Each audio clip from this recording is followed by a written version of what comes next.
Bismillahirrahmanirrahim. Assalamualaikum warahmatullahi wabarakatuh.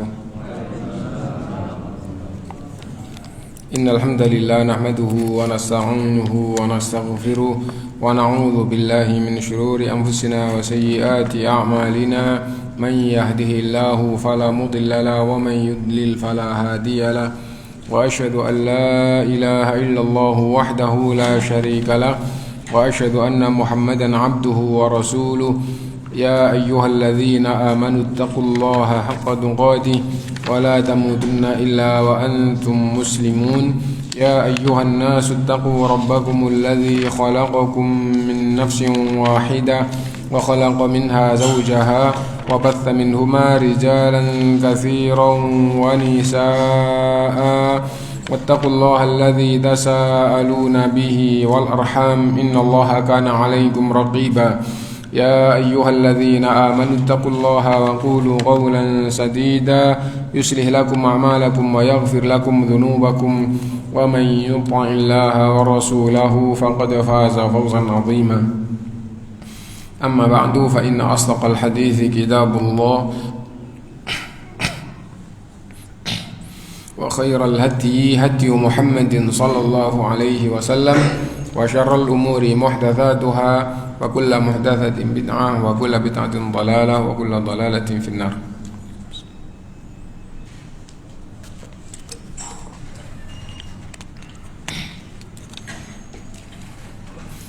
Bapak-bapak, ibu-ibu, saudara-saudara sekalian rahimakumullah, alhamdulillah kita bisa melanjutkan kajian kita dari kitab Al-Wajiz fi Fiqhi Sunnah wal Kitabil Aziz, dan kita sampai bab Adabul Khala, tuntunan-tuntunan Rasulullah SAW yang berkaitan dengan kamar kecil.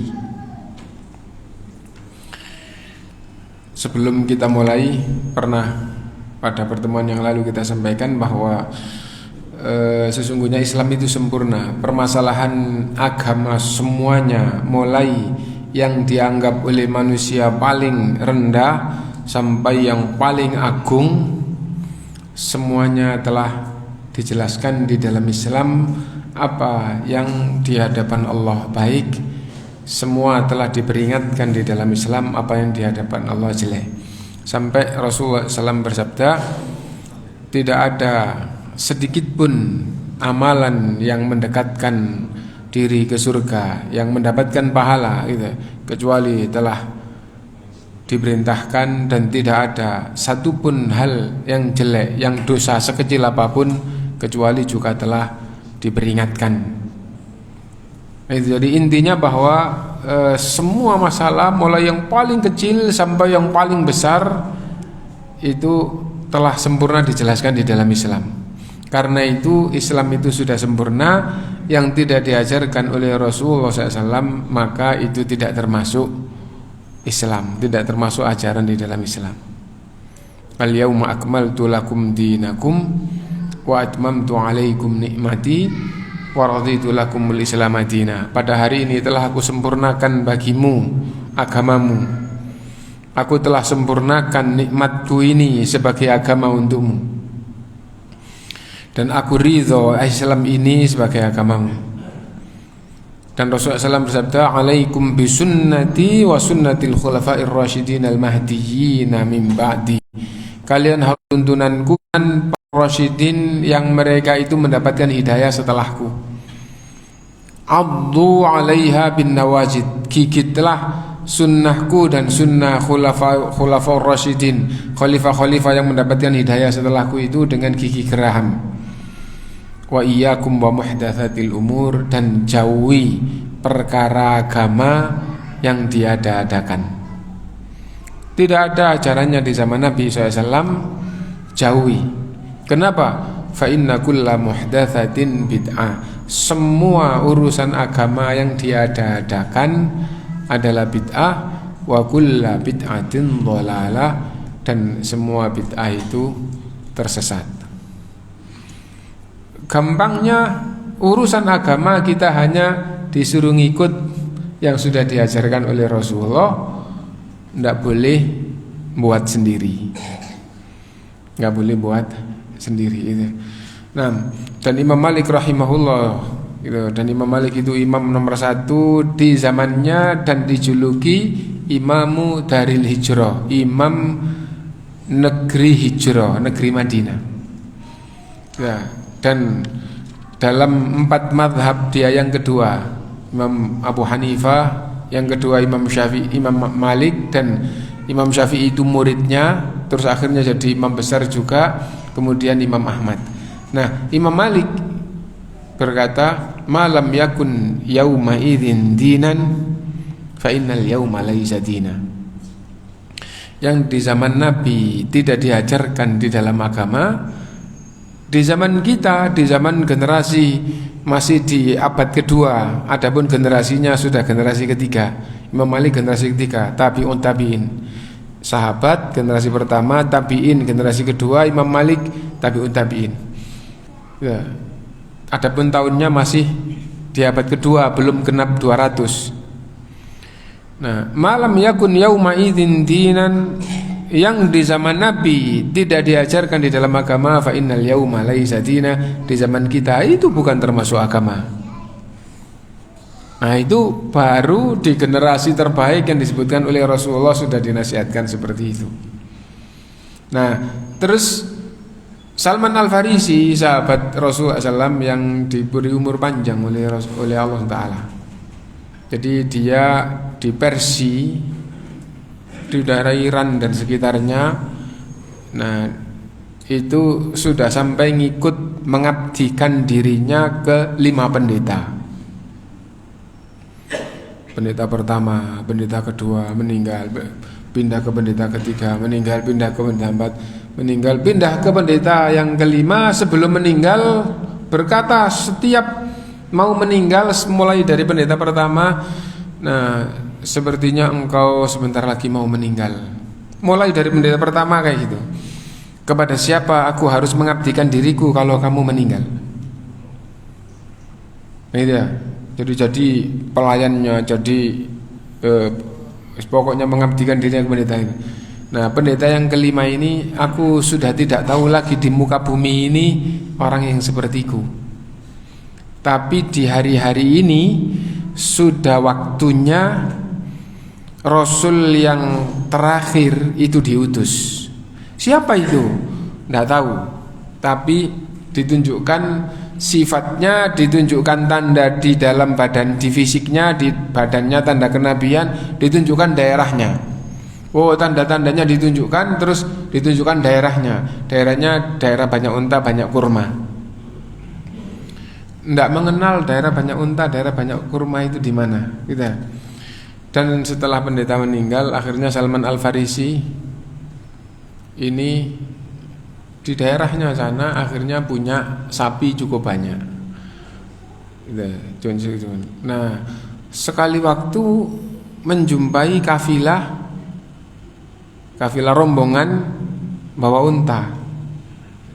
Lah, orang Quraisy kebiasaannya kalau musim dingin ke Syam, kalau musim panas ke Yaman.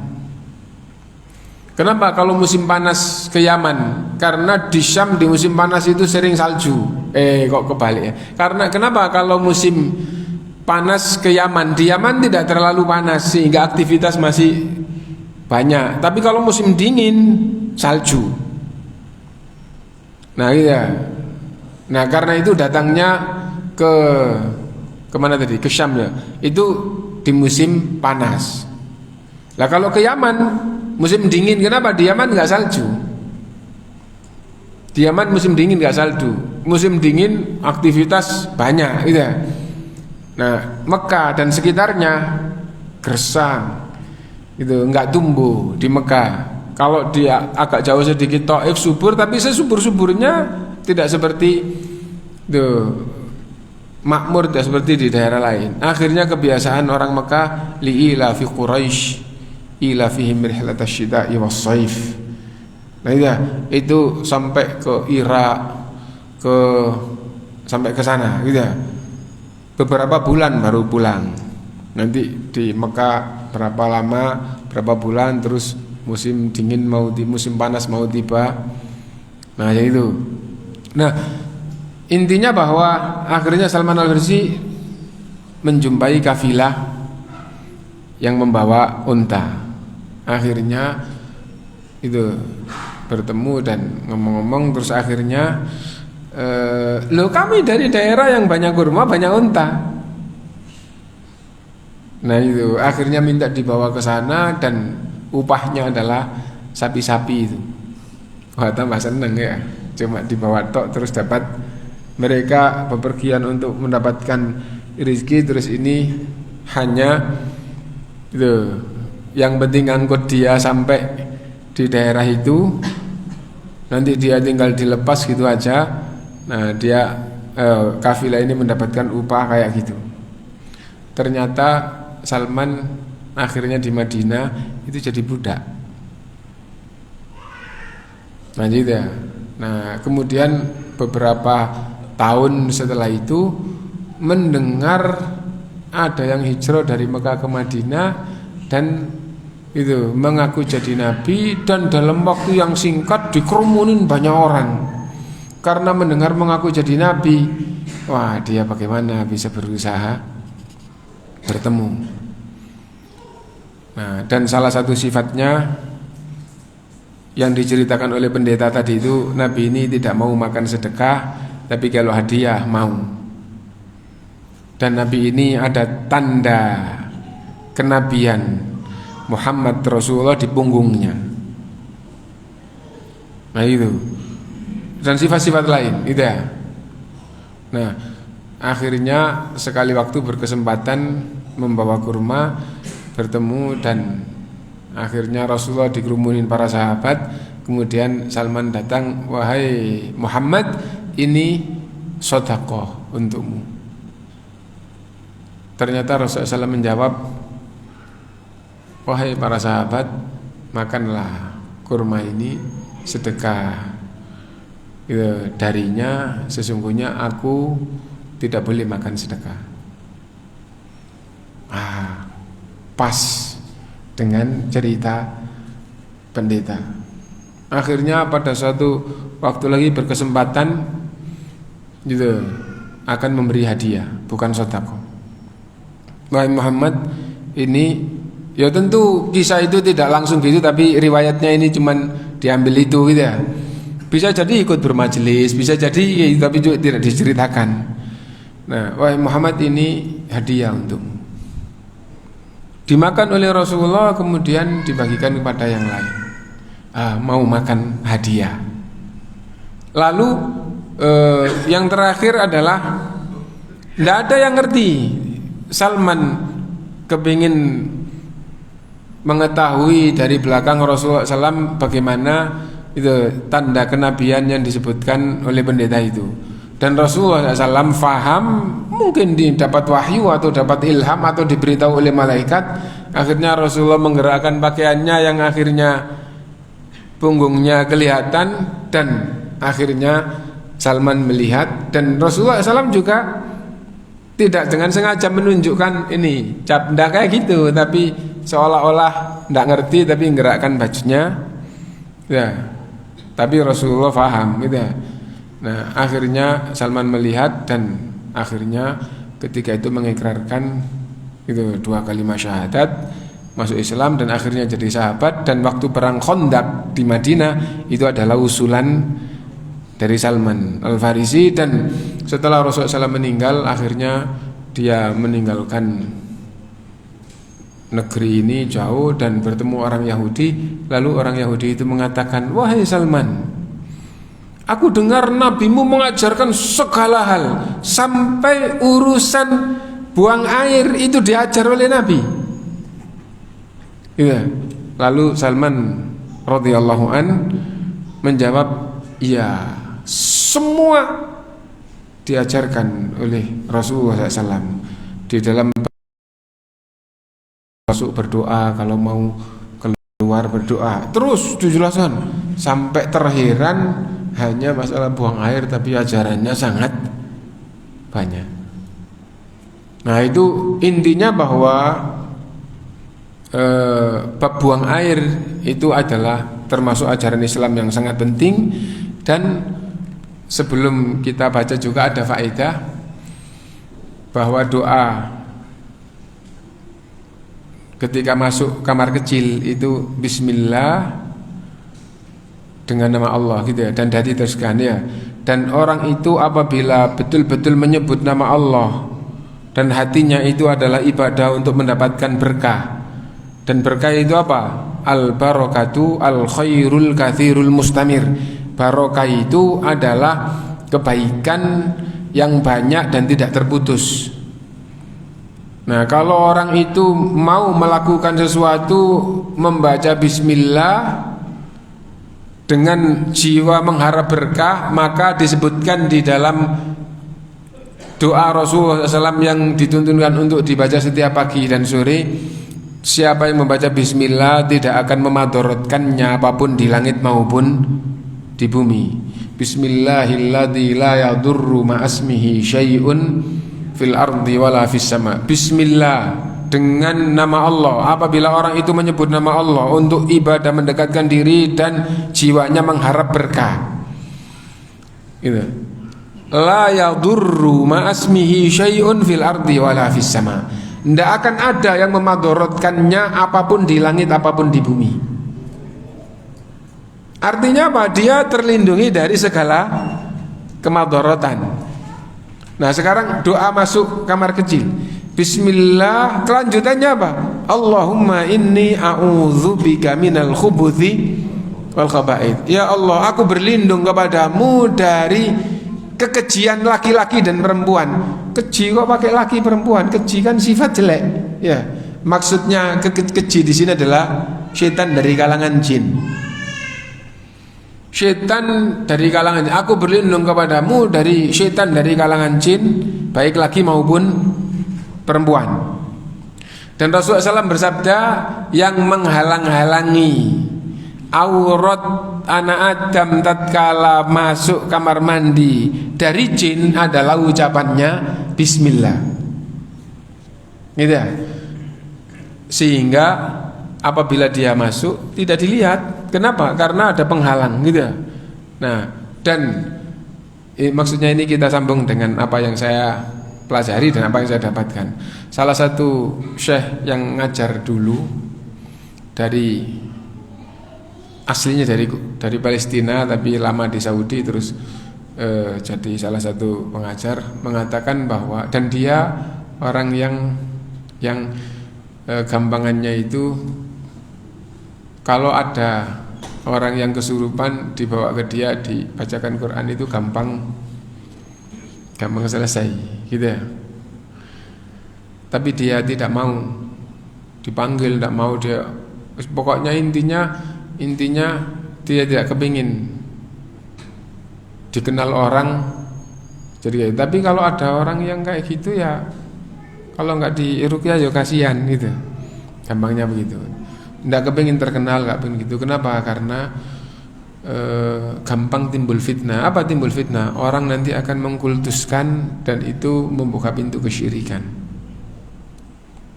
Gitu. Nah, intinya bahwa Syekh ini menceritakan bahwa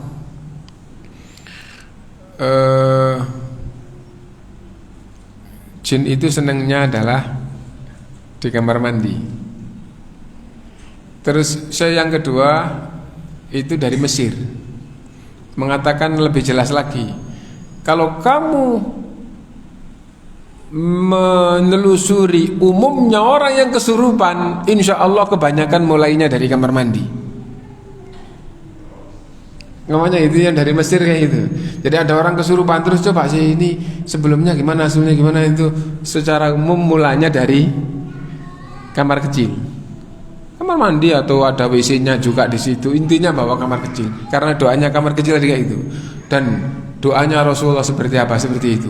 Lalu saya pribadi kenal intinya 3 orang, gitu ya. Yang satu ini santri, ya. Cerita teman-temannya itu, wah dia itu senang dengan kamar mandi. Kalau sudah dia yang masuk, tahu yang lain sudah nggak diantri di pintu-pintu kamar mandi yang lain. gitu. Dan akhirnya sering terlambat jamaah, terus sholat, akhirnya senang dekat dengan kamar mandi, dan akhirnya dia kesurupan, dan akhirnya cerita kalau di kamar mandi itu rasanya enggak tahu senang. Terus sekali waktu buang air itu seperti kaki itu diikat, ada yang ikat. Begitu dilihat ular, tapi enggak takut. Ular tapi enggak takut gitu loh. Lah, ya itu loh. Ya enggak tahu, pokoknya ceritanya adalah kayak gitu. Dan sekali waktu di kamar mandi itu kok kayak apa? Nah, jadi kayak gitu.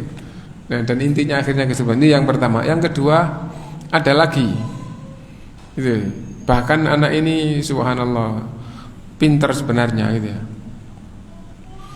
Gitu. Pintar maksudnya pintar agama, Quran, banyak hafal Quran gitu. Nah, padahal banyak hafal Quran gitu ya. Nah, juga kaitannya kalau sudah di kamar mandi, air 1 kubik itu bisa habis. Rasanya itu pokoknya mau keluar itu gak enak, terus pokoknya intinya kayak gitu. Gak cerita banyak tentang ini. Dan teman-temannya juga, kadang-kadang itu kalau malam terus dia gak tidur itu gak tahu dia kok kayak ngomong, kayak enggak, kayak ada orang di depannya, tapi dilihat kok gak ada. Nah, jadi kayak gitu. Dan berkaitan dengan kamar mandi kayak gitu. Yang terakhir ada satu lagi. Di dalam rumah membuka pintu belakang itu nanti di belakangnya itu dapur sama kamar mandi. Sekali waktu di belakang buka terus ada ular. Akhirnya dia maunya kamar mandi, tapi pintu ceritanya dari pintu ini ke belakang itu dapur sama kamar mandi. Jadi ruang tamu, terus gambarannya ada ruangan, setelah ruang tamu terus pintu, terus gambarnya lagi itu kamar, enggak tahu 1 atau 2 atau berapa, terus ada ruang keluarga atau apa, terus habis itu pintu lagi lah di belahan rumah bagian belakang itu ada dapur, ada kamar mandi. Nah, buka pintu belakang ada ular. Akhirnya masuk, tapi dia punya hajat kamar mandi. Akhirnya enggak lama buka pintu lagi, ularnya enggak ada. Habis itu buka pintu kamar mandi, ularnya di kamar mandi, nggak jadi masuk. Habis itu karena punya hajat ke dapur, ular nggak ada, ke kamar mandi, ular nggak ada, masuk kamar mandi, ularnya di dalam bak mandi. Ketakutan, terus akhirnya kesurupan. Setelah diruqyah, ngapain saya diusir? Saya sudah saling mencintai di sini. Saya sudah saling mencintai dengannya. Ngomongnya gitu. Nah, itu yang kita ambil pelajaran berkaitan dengan adabul khala, adab buang air, atau yang berkaitan dengan kamar kecil, bahwa kamar kecil itu ada riwayat, ada doa, ada penjelasan ulama, gitu. Ada pengalaman kayak gitu, gitu. Nah, itu tapi yang kita bahas di sini adalah masalah fikihnya. Kita ikuti ya. Istahabbu liman arada dukhulal khala'i ayakul. Disunnahkan siapapun yang mau masuk kamar kecil untuk berdoa, bismillah, Allahumma inni a'udzubika minal khubuthi wal khaba'ith. Nah, meskipun hukumnya tidak wajib, Anda masuk kamar mandi enggak doa juga enggak dosa. Karena ini urusan dunia, bukan urusan kemaksiatan, ya. Ndak dosa, ndak pakai doa, gitu. Nah, tapi di dalam Islam diajarkan doa, dan di antara faedah doa, gitu, berlindung kepada Allah dari syaitan, dari kalangan jin, laki-laki dan perempuan. Kalau masalahnya jin, apalagi jin yang jelek sampai disebut syaitan.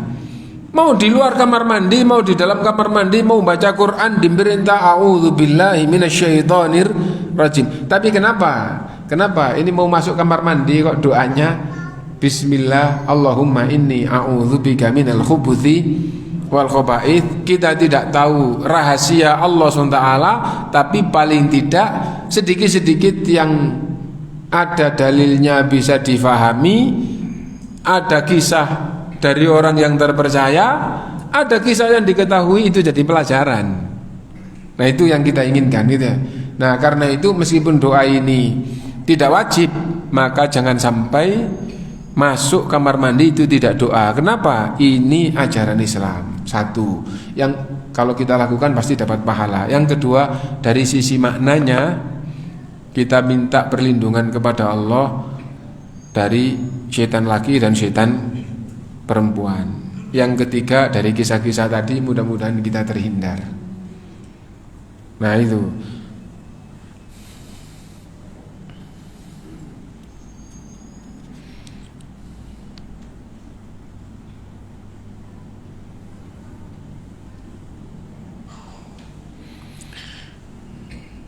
Wali hadis Ali radhiyallahu, dan juga berdasarkan dengan hadis Ali radhiyallahu anna Nabi sallallahu alaihi wasallam qala, sesungguhnya Nabi sallallahu alaihi wasallam bersabda, satru ma baina ayunil jinni wa aurati bani adam idza dakhala ahaduhumul khala'a ayyaqula bismillah.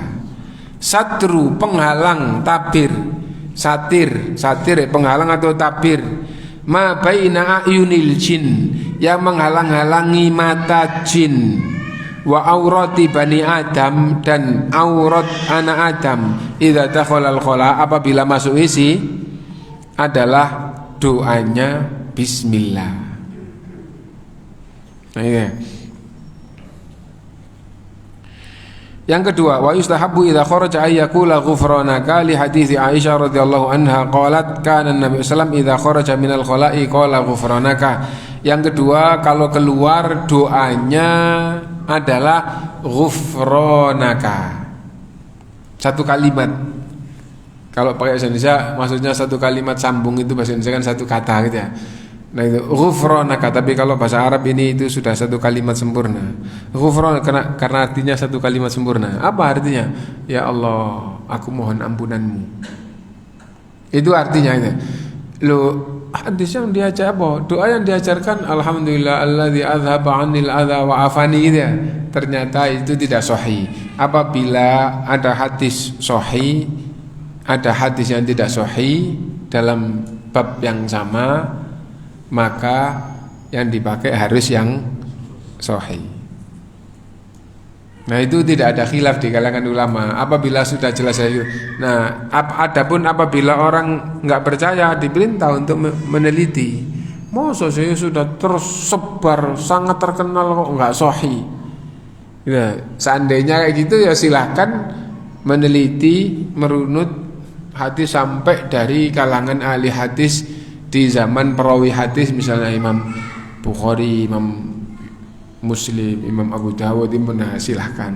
Adapun apabila sudah kita percaya dengan kitab yang di mana-mana sama, ya, dan ulama-ulama yang meneliti, mengomentari hadis, kita percaya ya.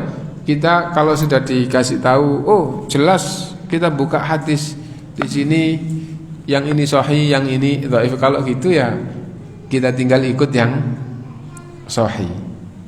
Kan tidak semua ustadz itu jurusannya hadis. Kalau jurusannya tidak hadis, itu tinggal ikut kitab yang sudah terpercaya. Ini kitab ulama hadis yang diakui oleh ulama yang lain. Tinggal gitu itu aja. Nah, tapi kalau di jurusannya ya dia dituntut untuk waktu belajar neliti terus, apalagi ketika sedang bahas, sedang nulis tugas itu ya. Nah, sampai betul-betul terpercaya penelitiannya. Nah, intinya doa keluar dari kamar mandi atau dari kamar kecil yang sahih adalah ghufranaka. Adapun yang banyak diajarkan dulu kita di SD dan di teman-teman dan di banyak sekolahan, nah alhamdulillah alladzi adzhaba 'anil adza wa afani, ternyata hadisnya tidak sahih. Yang ketiga, wa yustahabbu ayyuqaddima rijlahul yusra fid dukhul wal yumna fil khuruj. Ya. Dan disunnahkan dan melakukan sunnah itu menjaga agama dan mendapatkan pahala.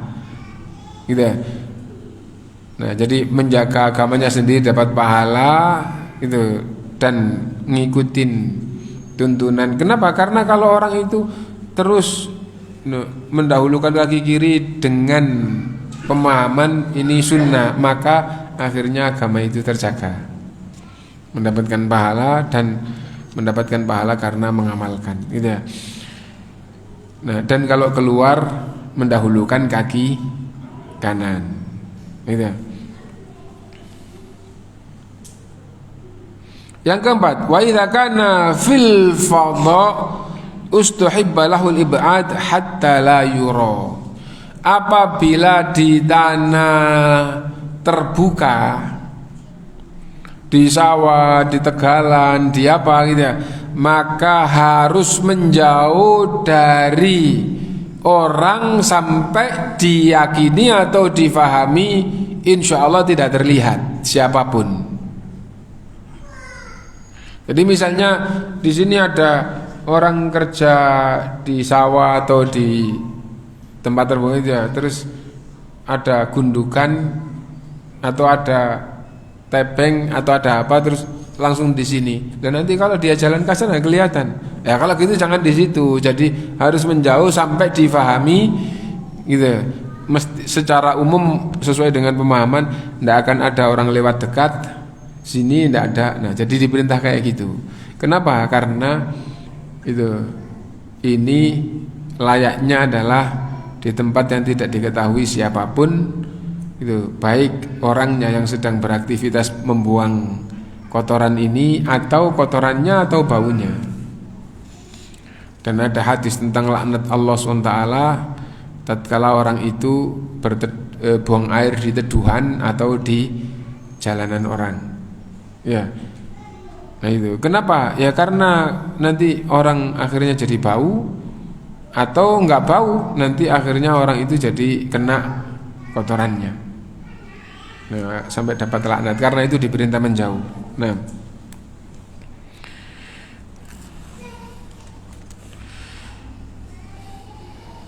An Jabir radhiyallahu anhu qala kharajna ma'a Rasulillah sallallahu alaihi wasallam fi safarin. Kita para sahabat safar bersama Rasulullah sallallahu. Wa kana Rasulullah sallallahu alaihi wasallam la ya'dil buraza hatta yataghayyaba wa la yura. Dan Rasulullah tidak pernah buang air kecuali menghilang sehingga tidak terlihat oleh para sahabat. Rasulullah enggak ada. Kok enggak ada wong di tempat istirahat atau berarti Rasulullah sedang buang air. Nah, gampangnya begitu. Jadi menghilang sampai tidak kelihatan. Wala yajuzu istiqbalul qiblati wastidbaruha fis sahra'i wala fil bunyan. Dan tidak boleh menghadap kiblat atau membelakangi kiblat di tempat terbuka maupun di dalam bangunan. Hanya saja kalau di dalam bangunan ada perbedaan pendapat, tapi yang lebih dipilih adalah tetap, karena umumnya hadis tetap tidak boleh menghadap kiblat atau membelakangi kiblat. Dan apabila di tempat terbuka maka larangannya lebih kuat. Ya, tidak boleh menghadap kiblat atau membelakangi kiblat.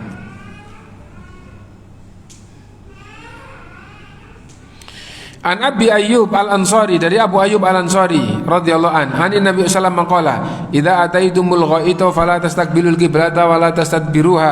Kalau kalian mau buang air besar, jangan menghadap kiblat, jangan membelakangi kiblat.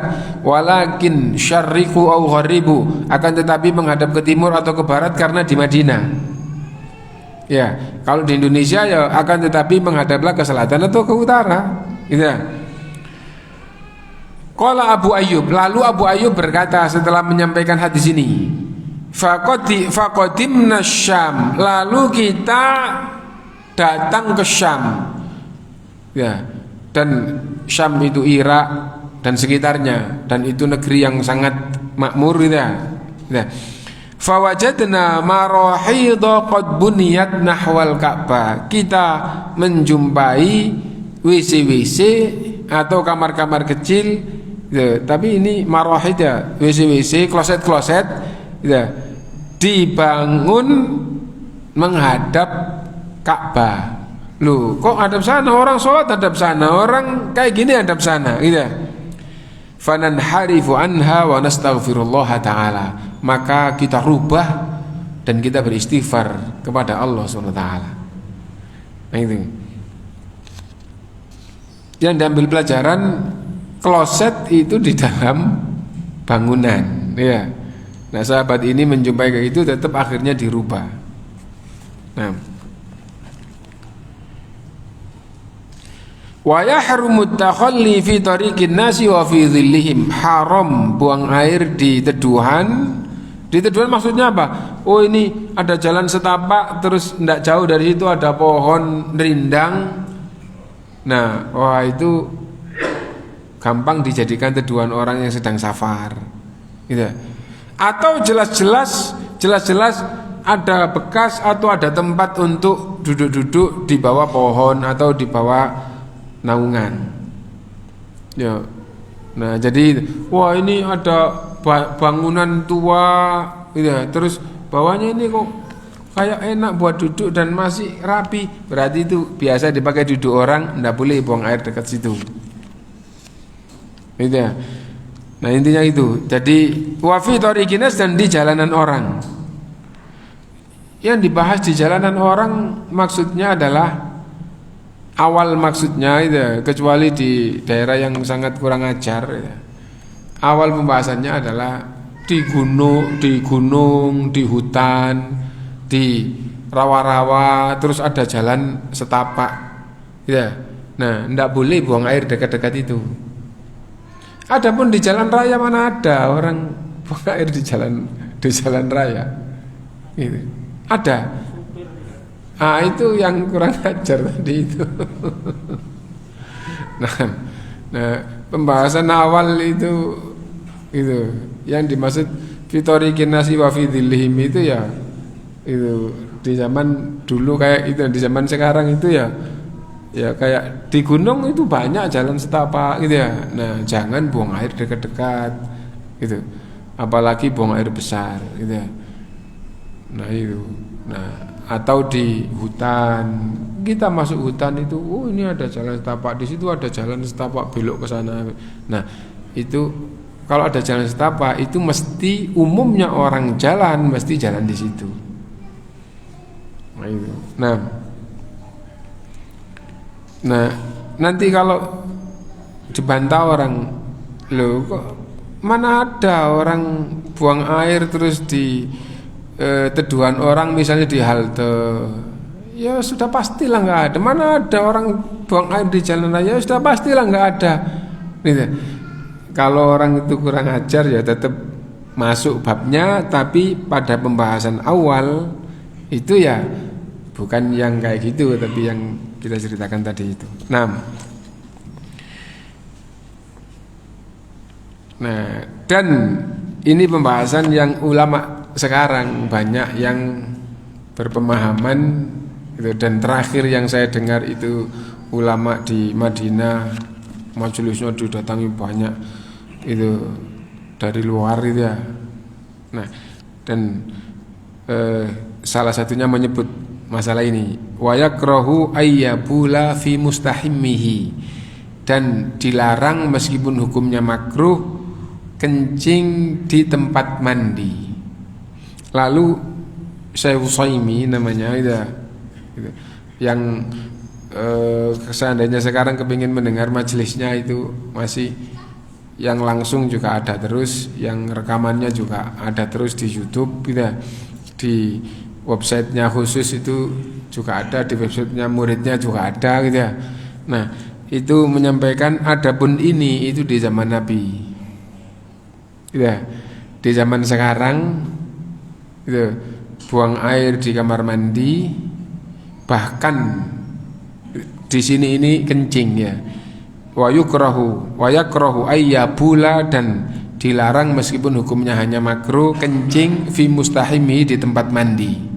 Di zaman kita sekarang zaman berubah modern, bahwa kencing dan bahkan buang air kumpul jadi satu dengan mandi, tapi setelah itu yang kotor ini mengalir ke tempat yang jauh atau ke tempat yang aman, maka semua ulama di dunia tidak ada yang mengomentari itu jelek. Ya, karena itu insya Allah itu seperti ijma bahwa itu tidak apa-apa. Dan kalau ijma itu sudah pasti benar. Nah itu kenapa? Karena hadis itu dan tidak boleh atau dilarang kencing di tempat mandi. Kencing mandi. Wallahualam, saya menjumpai di kampung dulu mandi itu batu, gitu ya, batu lebar terus ditambahi batu di sebelahnya, gitu ya, terus diganjel gitu-gitu saja, terus kalau habis kencing terus cawi itu nyiprat-nyiprat kena batu yang ini halusnya ke sini, ini agak benjol. Nah itu akhirnya nyipratnya tidak standar kayak orang bangun sekarang porselin gitu ya. Apalagi kalau tidak mandi cuma kencing tok gitu ya. Nah nanti hanya cawi tok. Wah itu kalau mandi kan mungkin setelah itu kan keguyur mandinya kan terus ke bawah terus. Nah jadi itu. Nah di zaman sekarang wallahu alam semuanya semakin rapi, semakin bagus urusan-urusan seperti itu.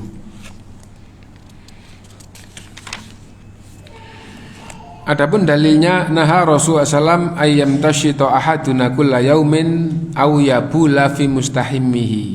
Adapun dalilnya gitu, bahwa Abu Hurairah radhiyallahu anhu berkata Rasulullah SAW melarang bersisir setiap hari dan kencing di tempat mandi. Bapak kalau bersisir sekali berapa kali? Gitu. Nah ini kan gitu. Ya intinya itu yang tadi itu ya, gitu ya.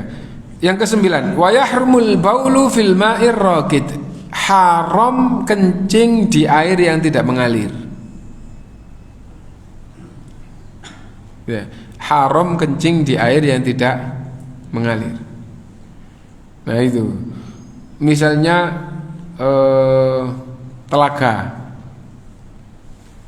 gitu. Meskipun lebarnya 50 meter kali itu, kalau air itu tidak mengalir, haram kencing di situ.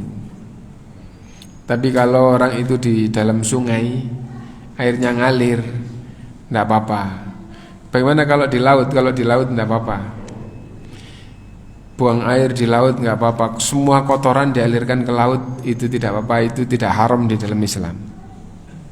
Kenapa gitu? Wallah alam, laut akan menghilangkan semua, akan menghancurkan semua benda-benda yang kayak gitu. Nah, wa yajuzu al-baulu qa'iman wal qu'udu afdal. Boleh kencing berdiri dan dengan duduk itu lebih afdal. Dan di antara ulama menjelaskan itu afdhaliyah tidak dikaitkan duduk dengan berdiri, tapi afdhaliyahnya dikaitkan dengan keadaan. Ya, jadi yang lebih utama tidak duduk atau berdiri, tapi yang lebih utama adalah keadaan. Keadaan tertentu lebih afdhal berdiri, keadaan tertentu lebih afdhal duduk. Itu maksudnya di antara ulama ini. Kenapa begitu? Karena hadis dengan duduk, dengan berdiri dua-duanya ada. Meskipun gitu, yang mengatakan lebih afdhal dengan duduk itu karena lafadz hadis yang dengan duduk itu Aisyah radhiyallahu anha, atau yang dengan berdiri itu disalahkan oleh Aisyah radhiyallahu anha. Karena istri Rasulullah menyalahkan, akhirnya ada yang berpemahaman lebih afdhal duduk dan berdiri itu tidak haram. Nah tidak haram berarti boleh. Tapi ulama yang lain mengomentari tidak kayak gitu ya, bahwa yang dengan duduk dan itu banyak diketahui oleh Aisyah karena Aisyah itu istrinya, sehingga banyak tahu gitu. Adapun yang bukan istri tahu Rasulullah SAW melakukan, menunjukkan bahwa masalah ini bukan yang diketahui orang, tapi orang sampai tahu itu adalah faedah ilmu bahwa itu boleh dilakukan. Nah jadi itu. Nah karena itu artinya begini, urusan kencing itu orang lain yang banyak tahu siapa? Ya orang yang paling dekat. Dan ini masalah yang bukan masalah terbuka tapi masalah tertutup. Siapa masalah tertutup? Orang yang paling tahu ya istrinya. Apalagi bab kamar kecil mandi bersama istri itu biasa. Rasulullah SAW dengan Aisyah radhiyallahu anha mandi, kuntu ana wa Rasulullah SAW yastahimmu gitu. Saya bersama Rasulullah SAW mandi gitu, dalam satu bejana. Maksudnya apa? Bejana terus mandi bersama gitu ya. Nah itu menunjukkan bahwa itu boleh gitu ya. Nah intinya bahwa ini masalah yang pada dasarnya istri banyak tahu, tapi masalah yang kayak begini orang lain sampai tahu, menunjukkan bahwa maksudnya kencing ya, ini pelajaran yang dalam yang menunjukkan ini adalah boleh. Lah yang diketahui oleh sahabat itu waktu safar Rasulullah SAW kencing dengan berdiri. Nah akhirnya ulama menjelaskan kencing dengan duduk boleh, kencing dengan berdiri boleh. Gitu. Adapun tatkala kedengaran oleh Aisyah radhiyallahu anha, gitu, bahwa Rasulullah kencing dengan berdiri, Aisyah berkata, kadzab, makana ya bulu illa qaidan. Bohong itu, Rasulullah tidak pernah kencing kecuali dengan duduk. Hadisnya sahih kok, gitu. Karena itu akhirnya ulama mengomentari yang diketahui oleh Aisyah radhiyallahu anha tidak pernah kecuali dengan duduk. Yang diketahui oleh sahabat itu Rasulullah kencing dengan berdiri, gitu. Lalu ada yang menguatkan karena Aisyah itu banyak tahu dan tidak pernah mengetahui berdiri, akhirnya yang lebih utama adalah duduk, boleh dengan berdiri. Tapi ada ulama yang memahami ini duduk, ini berdiri, afdholiyahnya dikaitkan dengan keadaan. Kalau keadaannya baik untuk berdiri maka lebih afdhol berdiri. Kalau keadaannya lebih baik duduk maka yang lebih afdhol adalah duduk. Nah jadi gitu penjelasan yang ada, wallahu a'lam. Oh iya, ya kalau begitu kita sebentar. Kita akhiri dulu, gitu. Kecuali kalau ada pertanyaan satu singkat gitu, tidak apa-apa. Terus nanti setelah sholat saya pamit. Nih, kalau ada yang bertanya satu aja, nih, monggo. Wudhu di kamar mandi bagaimana? Jawabannya boleh. Semua ulama mengatakan boleh karena wudhu itu adalah bersuci dan sesungguhnya mandi junub itu juga bersuci. Dan semua ulama berpemahaman apabila mandi junub itu sudah sah maka langsung bisa dipakai untuk sholat. Ya. Lah kalau nggak boleh di kamar mandi terus bagaimana? Lah kalau junub aja boleh maka sesungguhnya wudhu juga boleh. Lalu kalau orang itu mau mandi junub sunnahnya mencuci kedua tangan, membasuh atau membersihkan dua lubang bawah, setelah itu wudhu. Bagaimana tidak boleh di kamar mandi? Nah sudah pasti wudhu boleh di kamar mandi. Jadi wudhu boleh di kamar mandi. Nah nanti kalau kecipratan najis itu bab lain. Mau di kamar mandi mau di luar, kalau kecipratan najis juga tidak boleh. Nah jadi itu. Jadi, gitu. Kencing sambil berdiri atau duduk tadi, mohon penjelasannya. Duduk saya pernah dengar setelah kencing terus batuk 3 kali, dan kalau yang berdiri ada yang mengatakan kurang tuntas, mohon penjelasan. Ya tidak ada dalil yang sampai sekarang yang saya tahu itu. Kalau kencing dengan duduk terus batuk 3 kali akhirnya bersih, tidak ada dalilnya gitu ya. Terus kencing dengan berdiri tidak tuntas itu keadaan orang. tuntas atau tidak tuntas itu keadaan orang gitu ya, maka itu tidak dikaitkan dengan boleh atau tidak bolehnya kencing dengan duduk atau dengan berdiri. Nah jadi itu lagi setelah kencing khususnya yang laki-laki kemudian gampangannya di mazhab Maliki itu dibelurut 3 kali gitu ya, dibelurut supaya tuntas. Ulama mengomentari itu bukan dalil gitu. Kalau dinyatakan dibelurut itu akhirnya untuk mengeluarkan yang sudah diyakini ada, maka dibenarkan. Adapun itu dikaitkan dengan syariat harus gini atau sunnahnya begini, maka itu tidak gitu. Kalau orang itu kencing nggak pakai dibelurut sudah bersih sudah gitu ya sudah. Kalau dia berkeyakinan oh ini ada ini terus bisanya keluar dengan dibelurut ya kalau gitu dibelurut supaya nanti tidak keluar tatkala sudah wudu atau sudah apa. Nah jadi gitu. Wallahu a'lam. Dan nanti di bagian akhir itu ada yang berkaitan dengan orang yang merasa bahwa setelah selesai itu kok kayak ada yang keluar lagi, itu nanti di akhir insya Allah ada pembahasan. Yang di kamar mandi tadi bacaan basmalahnya gimana? Apakah Nah, kamar mandi atau dibahas oleh ulama termasuk yang waktu itu dibahas oleh Syekh Utsaimin yang tadi saya ceritakan itu ya. Nah, dibahas oleh ulama bahwa ada yang membahas membacanya di dalam hati. Ada yang membahasnya bismillahnya di luar terus masuk. Apabila sebelum masuk itu sudah membaca bismillah maka itu sudah cukup. Nah jadi itu. Nah dan ada yang memahami bahwa karena harus membaca bismillah, akhirnya dia baca bismillah, maka bismillah itu yang dibutuhkan dan keberadaannya itu kurang baik karena di dalam, tetapi tetap sah.